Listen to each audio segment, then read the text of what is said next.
नमस्कार। आज हम एक बहुत ही जानी पहचानी सी चीज पर बात करने वाले हैं।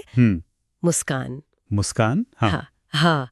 और खास तौर पर एक किताब है प्रबल मुस्कान, मुस्कान की शक्ति।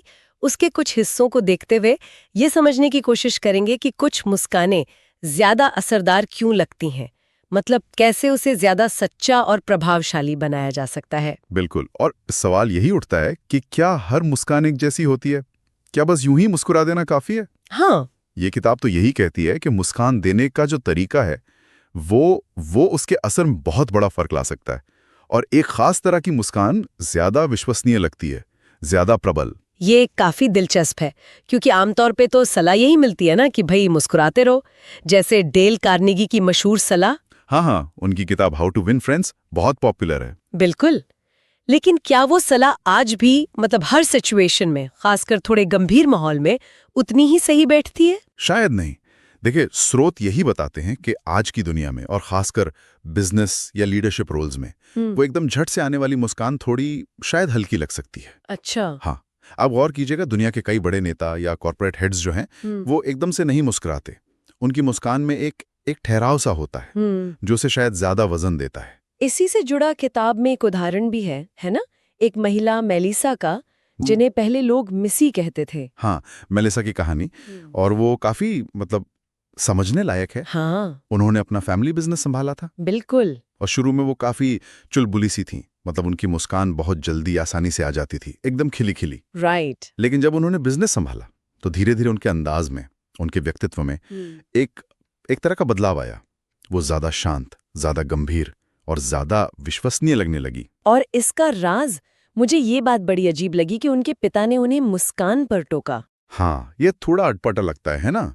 पर उनके पिता ने शायद ये महसूस किया कि बिजनेस वर्ल्ड के हिसाब से मिसी की वो तेज मुस्कान उतनी जम नहीं रही थी, शायद थोड़ी कम गंभीर लग रही थी। ओके। उन्होंने एक पुरानी स्टडी का भी जिक्र किया जिसमें यही पाया गया था कि कॉरपोरेट माहौल में जो महिलाएं थोड़ा रुककर धीरे से मुस्कुराती हैं, उन्हें लोग ज्यादा भरोसेमंद मानते हैं। तो फिर मेलिसा ने सलाह को माना, मतलब अपनी मुस्कान को जानबूझकर धीमा किया। पर क्या इससे वो बनावटी नहीं लगेगी? ये बहुत अच्छा सवाल है। देखिए, बात यहाँ बनावटी होने की उतनी नहीं है जितनी मुस्कान के चेहरे पे धीरे धीरे फैलने की है। अच्छा। जब मुस्कान एकदम से प्रकट नहीं होती, बल्कि आप सामने वाले को देखते हैं, एक पल रुकते हैं और फिर वो मुस्कान धीरे धीरे आपके चेहरे पर आती है। तो मनोवैज्ञानिक तौर पर ये ज्यादा सच्ची लगती है, ज्यादा पर्सनल लगती है, जैसे वो खास उसी इंसान के लिए है। हाँ, जैसे ऑटोमेटिक रिएक्शन न हो। बिल्कुल। ये शायद सिर्फ एक सेकंड का ही फर्क हो, लेकिन इसका असर काफी गहरा होता है। इसी को स्रोत प्रबल या शक्तिशाली मुस्कान कह रहे हैं, क्योंकि ये भरोसा जगाती है। इसी को किताब में फ्लडिंग स्माइल कहा गया है, राइट? मतलब जैसे बाढ़ आती है धीरे धीरे फैलती हुई। हाँ, फ्लडिंग स्माइल। तरीका यही है कि किसी से मिलते ही फट से ना मुस्कुराएं। ओके। पहले एक छोटा सा पल लें, सामने वाले के चेहरे को देखें, सच में देखें, उनके हाव भाव, उनकी पर्सनालिटी को महसूस करने की कोशिश करें।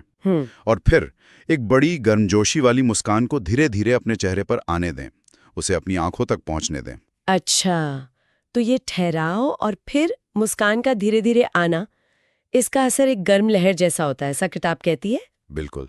ऐसा महसूस होता है कि ये मुस्कान खास आपके लिए है, सोची समझी है, महज एक आदत नहीं।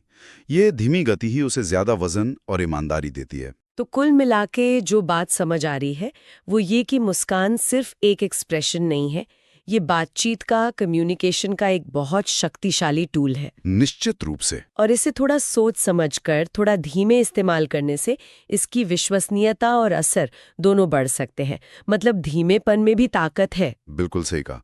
और ये तकनीक हमें ये भी याद दिलाती है कि हमारे चेहरे के भाव कितने सूक्ष्म, कितने बारीक हो सकते हैं। और कितने महत्वपूर्ण। हाँ, जब एक सच्ची धीमी मुस्कान आंखों तक पहुंचती है ना, तो ये ध्यान इस पर भी जाता है कि मुस्कान से बस कुछ इंच ऊपर हमारी आंखें, वो भी तो कितना कुछ कह जाती हैं। हाँ, ये तो है, आंखों का भी अपना एक संवाद होता है। शायद अगली बार इस पर भी थोड़ी गहराई से बात की जा सकती है। काफी दिलचस्प होगा।